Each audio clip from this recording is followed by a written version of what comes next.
Let us put our hands together as we welcome Mommy Juliet.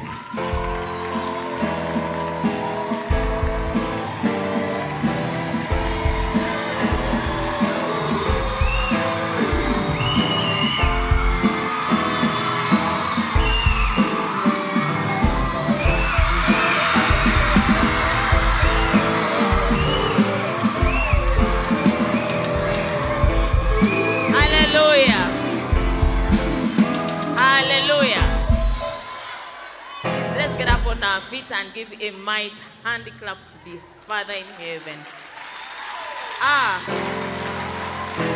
While seated. Hallelujah. Hallelujah. Hallelujah. Amen. It's such a blessing to have you here with us.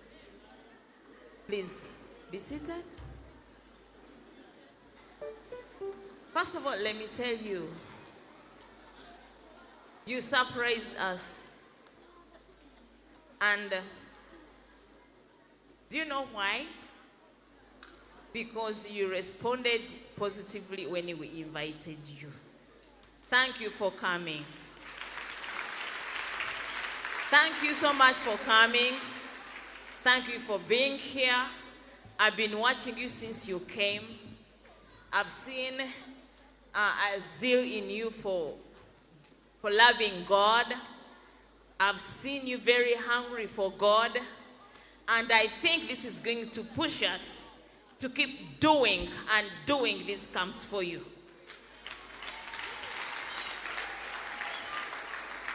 Hallelujah. We are going to keep doing this comes for you because we want you to know God. We want you to love God. And we want you to live a pure life. Right? The most rewarding life on earth is a pure life. When you decide to live for God, when you decide to know God, and when you decide to please God in whatever you do. Glory be to God. Glory be to God. Glory be to God. So you've made a vow of living a consecrated life, right? Now let me tell you, this is not for our own good, okay? It is for your own good. Are we together? This is for your own good. But it is also a reward you give to your parents before you even give to us. Because parents always desire to see their children living a pure life. Hallelujah. So many of your parents have been telling us, maybe they should stay there that they become more pure. Can you imagine? Your parents desire to see you very pure.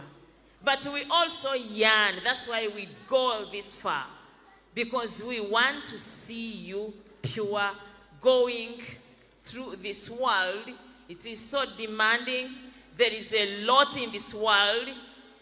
Okay? There is a lot going on. A lot of confusion. A lot of chaos. A lot of deception. But the truth is only in one thing.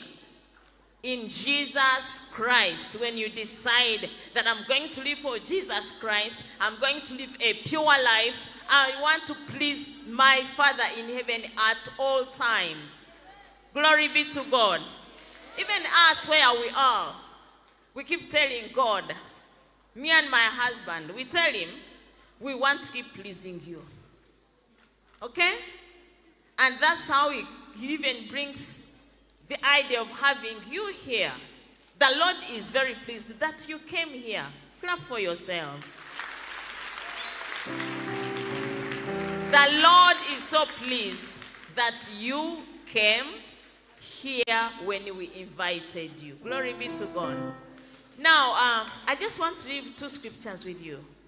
But before I leave the scriptures with you, let me give you just a bit of my testimony. Just a brief testimony, okay? And in this testimony, I want you to know that Jesus never disappoints. He never fails. but he'll also never disappoint you. Right?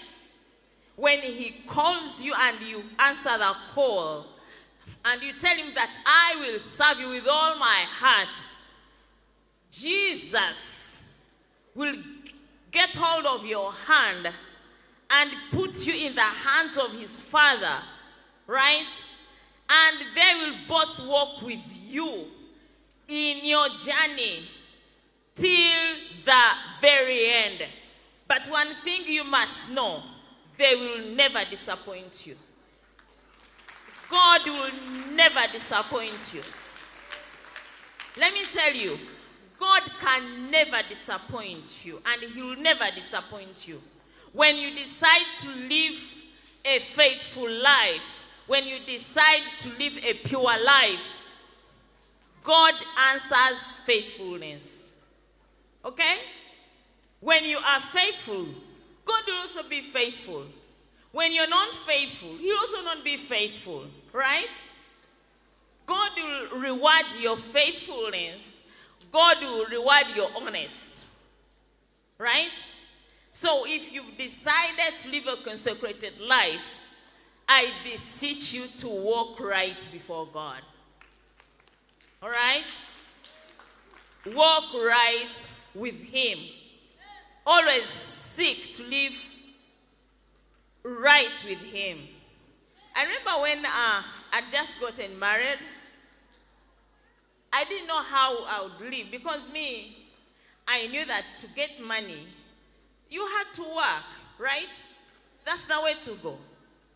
You go to school, then you go through school. After that, you begin working. I didn't know how to live under the provision of the hand of God, right? I knew that I had to work. Before, my husband has always given this testimony that when we got married, I had 3 accounts. Yes, I did.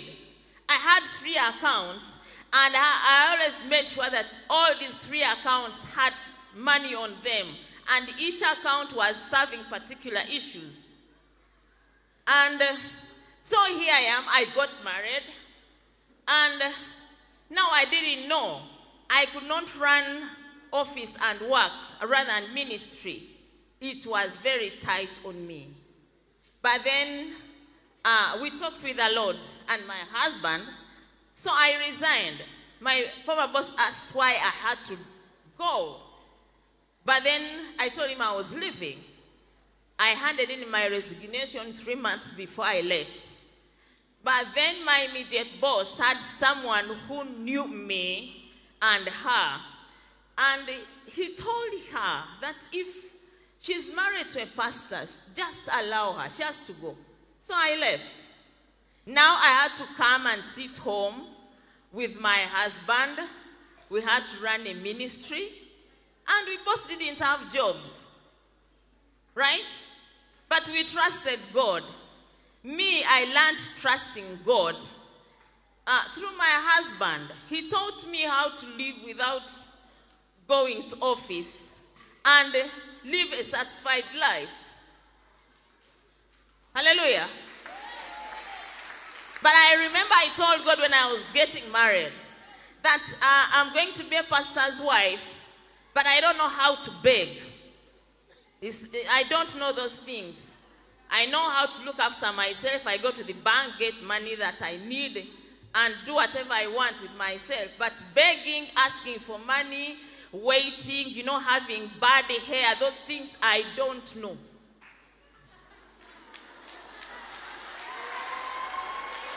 I told God, I was a corporate girl, and I could, whatever I needed, I could just go to my accounts, get money. I was used to going to the best shops in the city, okay? Those big shops were my shops. Those were my places. If I'm to go out with my friends, I had 2 friends, two ladies who were with me in A-level. I could only go to Sheraton, okay? Serena those days. Now that was my class. I'm not bragging, but I'm telling you my life. I could go to the best salon that has just opened in the city. That was me. Okay? So I told God, now I don't know how I'm going to survive when I'm going to sit with this man of God and we are serving you. Okay?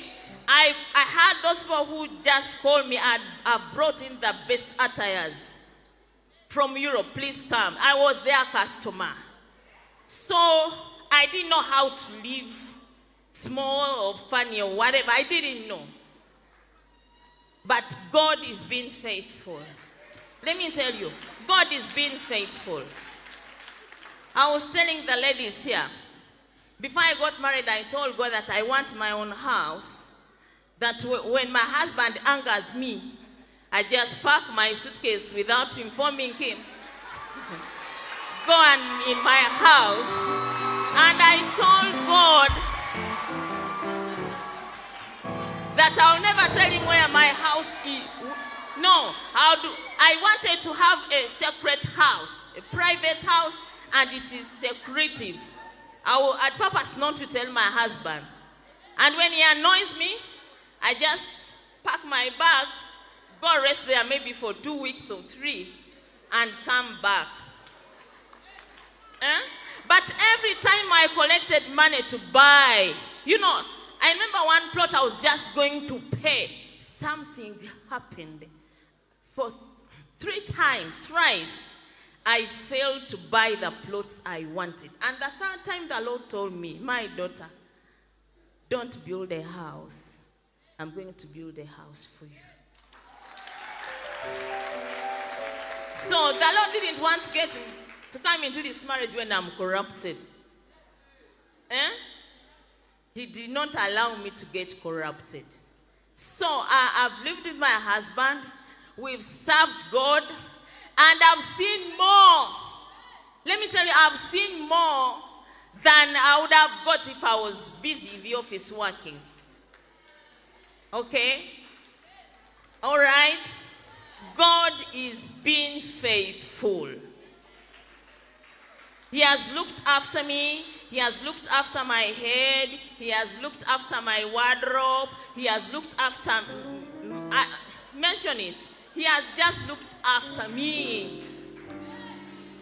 I remember when I had just begun going to the nations, a servant of God somewhere in one of the nations told me that people are going to bring you things you've not asked for, clothes you've not asked for. And I've seen the Lord do this. I've seen him do it. That I have to pack things and begin giving out because of the faithfulness of God. Glory be to God. Let me talk about this small business that had begun when I was a pastor's wife already. Okay? I could bring in stock from one particular nation. This is a first-class nation. They have good stuff. Okay? I could bring in beautiful things, and they were expensive, but before they come in, they're already on order because they're expensive.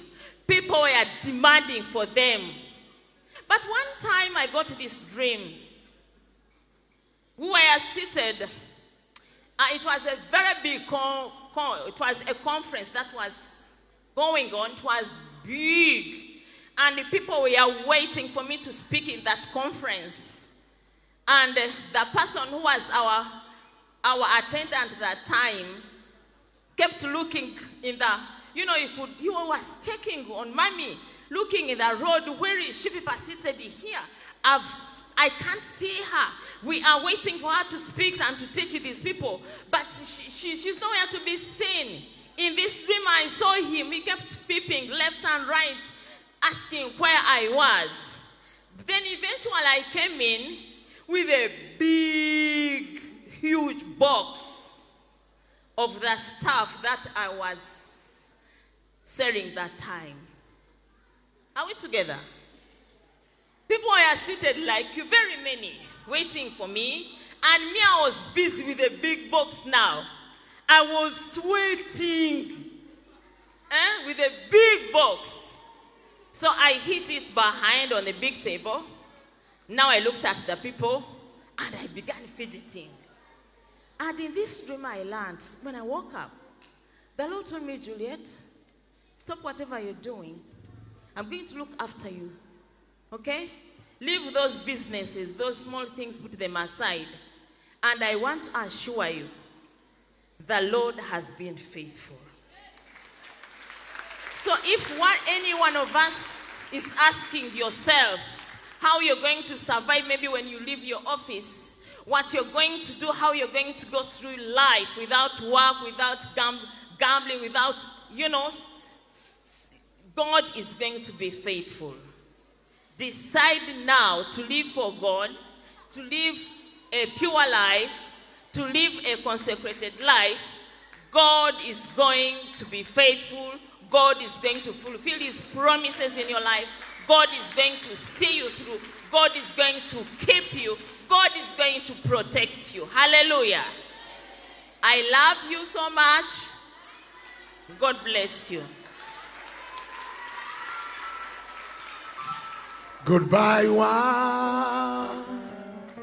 I stand no longer with you. Goodbye, treasure so sweet. I stand no longer with you. I've made up my mind to go God's way for the rest of my life. I've made up my mind to go God's way for the rest of my life. Okay.